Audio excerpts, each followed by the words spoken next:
A série que traz as 48 seleções da Copa do Mundo de 2026 está no ar. E neste episódio de número 46, vamos falar da Argentina, como marca, como ataca, qual o provável time titular, como é que foi esse ciclo e como deve ser a Copa do Mundo da atual campeã. A gente vai falar sobre isso e muito mais a partir de agora. Você está no canal Miguel Fortunato, Futebol de Seleções, seu lugar para ficar bem informado sobre as coisas da Copa do Mundo de 2026 que está chegando. Peça o seu like, peça a sua inscrição, agradeço a grande audiência aí dos últimos dias aqui no canal e quero saber a sua opinião sobre a seleção da Argentina. Vamos lá, então. País de 46 milhões de habitantes, apaixonado por futebol, que vai para a sua 19ª Copa do Mundo, foi campeã em 78, em 86 e na última, em 2022, lá no Catar. Olhando para o ciclo, né? Depois do título de 2022 até agora para o início da Copa de 2026, essa tela parece perfeita, né? A Argentina foi campeã da Copa América, ficou em primeiro lugar das eliminatórias com 12 vitórias em 18 partidas e dos 13 amistosos que fez, ganhou todos, né? Realmente são excelentes números, mostra a competitividade, mostra a força dessa seleção, mas assim, se a gente for fazer um diagnóstico mais profundo, a gente vai ver que não são tudo flores, né?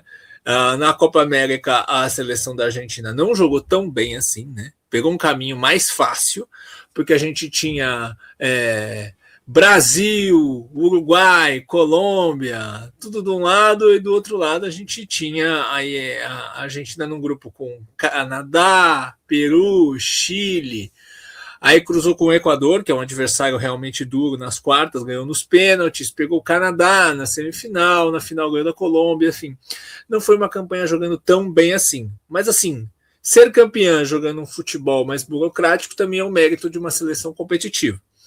Olhando para as eliminatórias, a Argentina teve grandes resultados, né? Ganhou do Brasil 2 vezes, pela primeira vez na sua história, conseguiu ganhar do Brasil no Brasil, e aí goleou o Brasil impiedosamente, né? Teve momentos também não tão bons, como a derrota para o Uruguai em casa, por 2-0, né? Mas fez uma ótima campanha, ficou em primeiro lugar com tranquilidade. Eu acho que a principal crítica é em relação aos amistosos, né? Claro que ganhar 13 jogos em 13 é um baita número, mas a Argentina comemorou demais esse título, né? Os 13 amistosos da Argentina foram um tour de comemoração, seja dentro da Argentina ou amistosos caça-níqueis em outros países, né?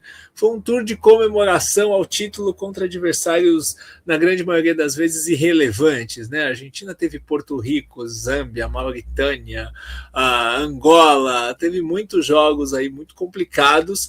A Argentina, ela não jogou contra nenhum adversário europeu desde a final contra a França. Vai jogar um amistoso contra a Islândia aí às vésperas da Copa, mas aí já é aquele jogo tirando pedra dividida e não conta.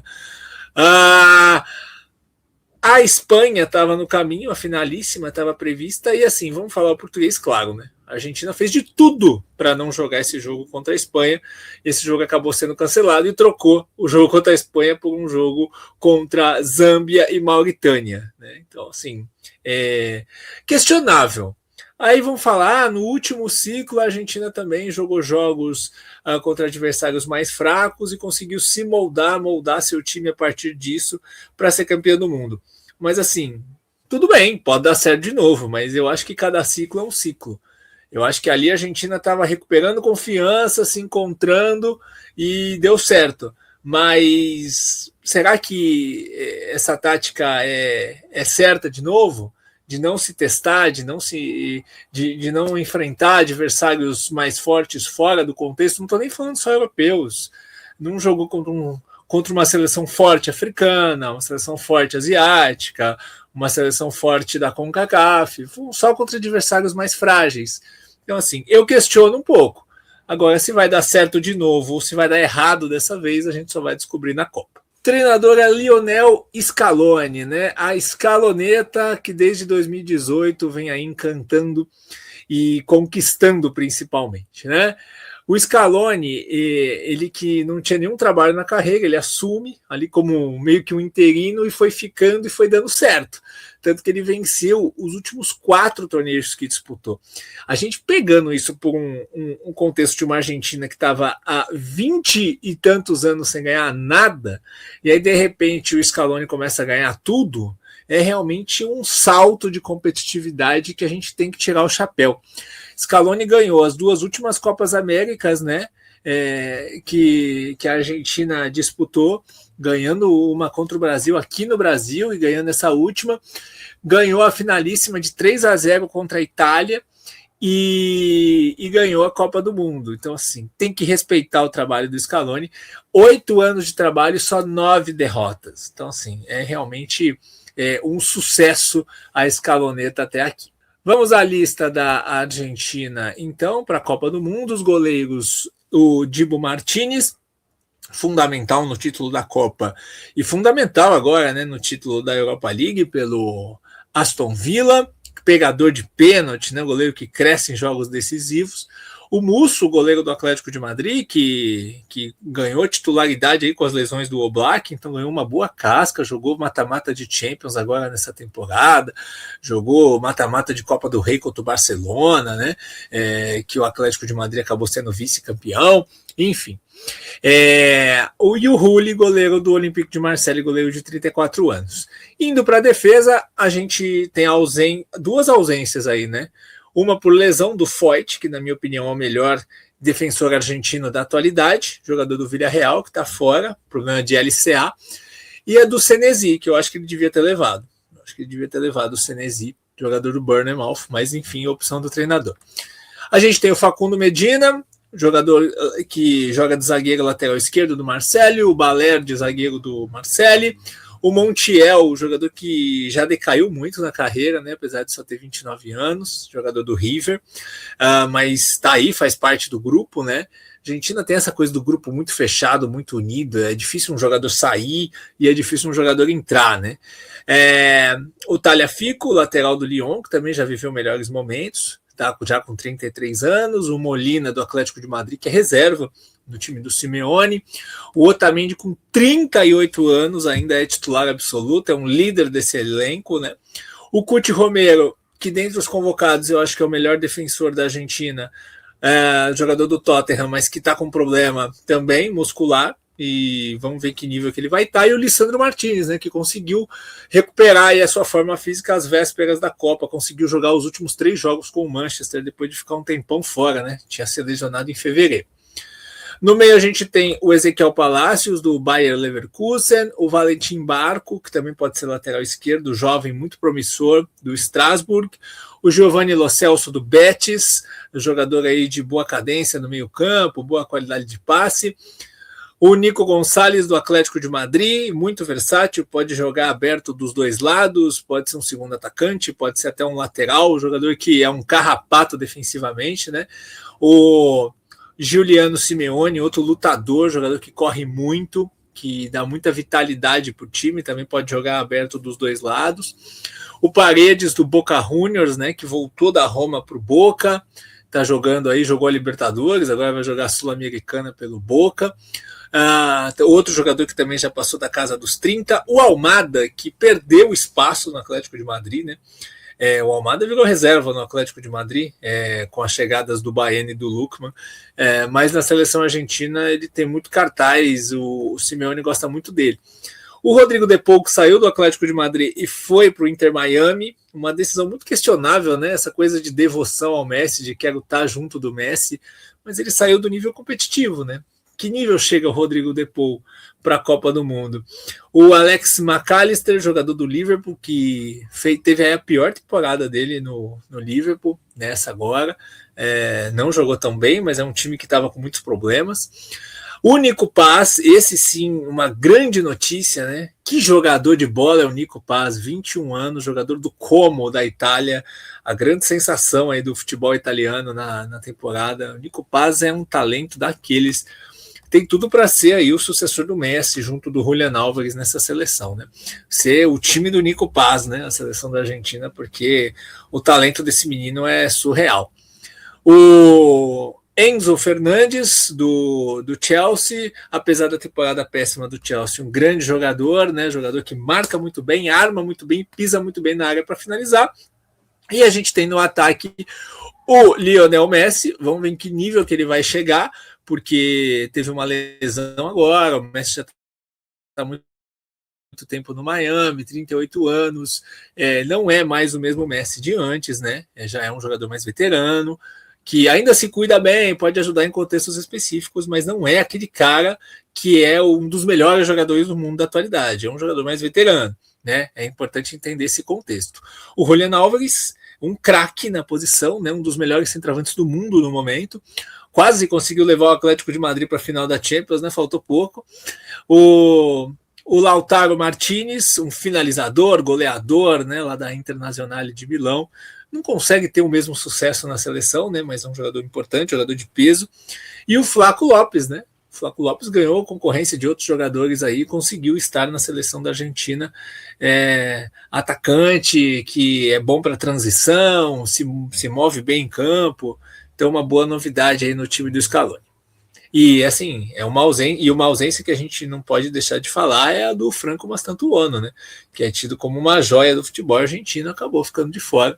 Assim como outros jogadores do Real Madrid que se esperava na Copa do Mundo, que também ficaram de fora. Dito tudo isso, vamos ao campinho, entender como é que joga essa Argentina. E aqui é complexo, tá? Porque com o Messi é uma coisa, sem o Messi é outra. A Argentina vai com linha de 4, né? Até esboçou tentar uma linha de 3, o Scaloni, no amistoso contra Angola, mas eu acho que ele aboliu isso aí sem o Foyt. Sem o Foyt, eu acho que não tem condições de jogar assim. Então vai com linha de 4 mesmo. Molina na lateral direita e Tagliafico na esquerda. São jogadores que já passaram do seu auge. Então vamos ver o tanto de gás, de capacidade que eles vão ter, especialmente o Molina, sabendo que com o Messi a Argentina precisa muito de um lateral direito que faça corredor. Então, e assim, o Montiel, que vem do banco, também não tem esse gás, então eu acho complicada essa situação da lateral direita da seleção da Argentina. Na esquerda, você tem a opção do Medina, né? Para ser mais um zagueiro pela esquerda, para ser um jogador mais seguro, que está numa fase melhor, que o momento físico melhor que o Tagliafico, pode ser que isso aconteça. A zaga, você tem o Cuti Romero, vamos ver que nível que ele vai chegar, e o Otamendi, né? Que também já passou muito do auge, questiono muito, mas é aquela coisa. Como é que você vai tirar um líder do time campeão do mundo? Você acaba ficando refém do próprio sucesso, campeão da Copa América, que ganha tudo, não tem como tirar. Então você tem que ir com o Otamendi para essa Copa, né?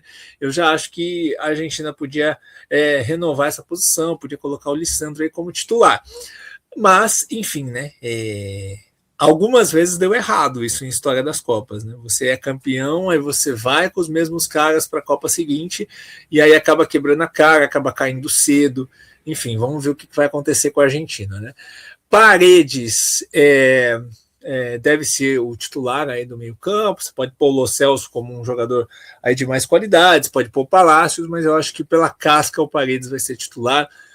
Até por conta do Depou tá num nível já descendente, já jogando numa liga menos competitiva, você precisa da pegada do Paredes ali no meio campo, o Enzo Fernandes sendo esse cara que pisa na área, que ataca esse box-to-box, e o McAllister ajudando aí na questão mais criativa do meio campo da Argentina. É um 4-3-3 diferenciado com o Messi, né? Você tem um jogador aberto pela esquerda, que pode ser o Almada, pode ser o Nico. Se você quiser mais qualidade de criação, você coloca o Almada. Se você quiser mais um vai e volta, você põe o Nico, ou até mesmo o Simeone. Do lado direito, é um jogador mais armador. E o Messi, ele não fica aberto mais pela direita. Esse Messi aberto pela direita não existe mais. O Messi funciona muito mais como um armador barra centroavante, um cara que vai flutuar atrás do Julián Álvares, muitas vezes alinhar ao lado do Álvares como um jogador de frente. Né? Com o Nico Paz, você ganha um jogador mais aberto pela direita, aí sim, um armador pelo lado direito. Então, fica ali o lado direito vago da Argentina quando o Messi está em campo. E por isso que o lateral tem que fazer esse corredor, ou de repente até o McAllister, que nem é acostumado tanto assim a cair pela direita, preencher essa lacuna. E esse é o desafio da Argentina. Né? O Julian Álvares, ele é um centroavante dessa leva Harry Kane, né? Esse cara que sai da área, gera jogo, faz o pivô, protege, faz os outros chegarem para finalizar. E a Argentina, que ataca em bloco, depende bastante desses passes do Álvares. Se você tem o Lautaro Martinez no lugar dele, você perde isso, mas você ganha um centroavante mais rompedor, mais finalizador, mais conclusivo. Então, a peça que tiver em campo determina muito como a Argentina vai jogar. Bom, separei aqui os prints para a gente poder entender um pouco mais na prática, tá? Essa é uma Argentina no jogo contra a Mauritânia sem o Messi. Sem o Messi, fica um esquema um pouco mais convencional. Você vê aí o Nico Paz aberto pela direita, o Nico Gonçalves aberto pela esquerda, o Álvares centralizado, e aí você tem o trio do meio campo. Esse lance até gera um gol, né? O Nico Paz passa a bola para o Molina na ultrapassagem, ele vai, cruza e o Enzo finaliza. Então, basicamente assim a Argentina mais convencional, num esquema sem Messi, que até pode acontecer na primeira fase da Copa, né? O Messi está lesionado, então é assim que joga. Com o Messi, a gente já vai ver que a coisa muda um pouco de figura. Ó. Repare que o Molina, que estava mais atrás, agora ele tem que jogar mais avançado, ele tem que dar amplitude pelo lado direito. O Messi está alinhado dentro da área, ao lado do Julian Álvares. Então, com o Messi muitas vezes cai até pelo lado esquerdo do ataque dentro da área, ele tem toda a liberdade para flutuar. Então, com o Messi, você ganha um jogador a mais ali dentro da área, e aí o lado direito tem que ser ocupado. E aqui a gente vai ver a Argentina defendendo, né? Aqui o jogo contra o Brasil, que a Argentina ganhou no Maracanã. A Argentina defendendo em 2 linhas de 4. Aqui o Julian Álvares, ele fica na frente das 2 linhas de 4, né?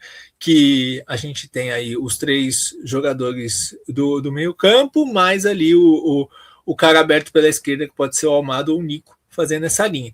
O Álvares fica na frente e o Messi é um a menos. Sem bola, o Messi não vai fazer nada, né? E isso muda a dinâmica também, porque primeiro que o Julian Álvares tem mais trabalho defensivo, se o Messi está em campo, né? E segundo que com o Messi em campo, a Argentina perde a capacidade de pressão. Com um jogador que não tem vitalidade para pressionar, você não pode fazer movimentos coordenados de pressão alta.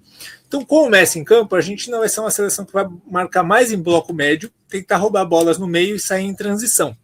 Se você tem um ataque mais móvel, com o Nico Paz, por exemplo, você pode pressionar mais alto o adversário, tentar roubar essa bola no campo de ataque, que é uma coisa importante no futebol de hoje em muitos momentos.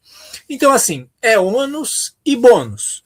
Com o Messi, você ganha a genialidade de um cara que pode encontrar um gol de falta, um passe genial. Tudo bem que o Nico Paz também pode, né? Mas é jovem ainda, não tem essa casca, essa experiência, a gente entende. Mas com o Messi você ganha a genialidade de um craque, que é um dos maiores jogadores da história, mas você perde muitas outras coisas, você tem que compensar de outras formas, mudando a dinâmica de outros jogadores em campo. Bom, vamos então projetar essa Copa do Mundo da Argentina. A Argentina estreia em Kansas City contra a Argélia, depois joga em Dallas, né, estádio climatizado, contra a Áustria, e também fecha em Dallas contra a Jordânia, a primeira fase. A Argentina, ficando em primeiro ou segundo do grupo, enfrenta um adversário do grupo H, que é o grupo de Espanha, Uruguai, Arábia Saudita e Cabo Verde, né? Se ela fica em primeiro, ela pode ter uma boa chance de fazer um clássico, jogo duro, né? Sempre duro, contra o Uruguai. Ela ganhou uma e perdeu outra nas eliminatórias, lá no primeiro mata-mata. Depois é um caminho até interessante, né? Nas oitavas de final não tem nenhum time grande previsto, e aí nas quartas teria um duelo ali, teoricamente, contra Portugal. A questão é, eu não acho que o grupo da Argentina é tão fácil quanto falam, né? Muita gente fala, o grupo da Argentina é o mais fácil, dos grandes é o que pegou o grupo mais fácil. Não sei, sinceramente, eu acho perigoso enfrentar a Argélia e a Áustria. Eu acho adversários difíceis. A Argélia é um time muito talentoso, acabou de ganhar da Holanda, né? Tudo bem. Gol no final, que já tinha muito reserva, o goleiro da Argélia pegou muito, mas a Argélia tem jogadores talentosos que você não pode vacilar, né? Vai estar um clima mais quente por ser Kansas City, apesar de ser um jogo mais noturno. E a Áustria, apesar de não ter o Baumgartner, né, que era jogador fundamental no esquema, que foi cortado por lesão, a Áustria é um time que vai te pressionar muito. Então, eu quero ver a capacidade física da Argentina de duelar contra a Áustria, que é um time que, se você deixar, te atropela fisicamente. E essa Argentina mais envelhecida, como é que vai ser? Então, eu acho que é um grupo trabalhoso para a Argentina, que ela não pode vacilar, senão ela pode perder a primeira colocação desse grupo aí, e perder a primeira colocação desse grupo significa enfrentar provavelmente a Espanha logo de cara no primeiro mata-mata, e aí a coisa já vai para o vinagre, né? Já aquele caminho que parece tranquilo até as quartas já começa a ficar um caminho bem mais difícil. Assim, eu acho que a Argentina tem que tomar cuidado para não ser a decepção da Copa. Tá? Porque assim, é um time envelhecido, com jogadores que passaram do auge e que pode acontecer de acabar caindo mais cedo do que se espera, né? Se a gente for pegar um recorte aí no século, o Brasil de 2006 chegou nas quartas de final e a França de 2018 em 2022 chegou na final. Tirando isso, todas as outras campeãs do mundo na Copa seguinte foram muito mal. Então, a Argentina tem que tomar cuidado com isso. Mas dá para ir longe? Dá, claro que dá. É uma seleção competitiva, que às vezes até jogando mal ela ganha e vai avançando. Pode ser que faça mais uma campanha boa, pode ser até que ganhe de novo. Mas eu acho que tem que tomar cuidado para não decepcionar nesse Mundial. Certo, gente? Tem muito vídeo para vocês maratonarem aqui. Curtam, compartilhem. Eu quero saber de vocês a opinião nos comentários. Até onde vai a Argentina na Copa do Mundo? Um grande abraço e até a próxima.